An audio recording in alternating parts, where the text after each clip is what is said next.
Today in our cooking show, we featured some holiday items.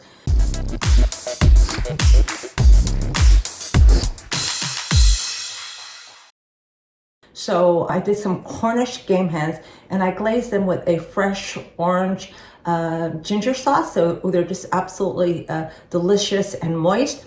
And they don't take that long to cook, about 35 to 45 minutes. So again, sometimes if you don't have a big crowd for Thanksgiving, these are perfect, super festive. Stuffed them with a bunch of herbs, a little bit of lemon and orange juice inside, salt and pepper, paprika, salt and pepper on the outside. After about 20 minutes, I put a little bit of white wine and a little broth over them to just seal them really beautifully.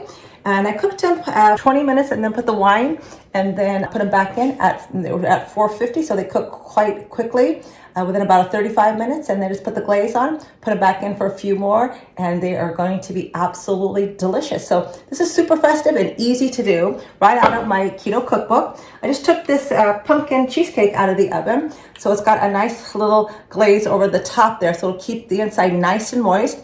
And then I'm going to be piling this whipping cream on here. Now I made it all keto style, so we've got coconut whipping cream, and then you can also do this vegan style. So you can, well, actually it'll be vegetarian, not vegan, because we are going to use some eggs, unless you want to use the just eggs. But you can also get the kite heel cream cheese. It's made out of almonds if you are a little sensitive. So that is my holiday meal. And stay tuned for more holiday meals to come up. Last Saturday of every month, join us for our Keto Stacking Inner Zoom cooking class. I promise you, you will love every bite.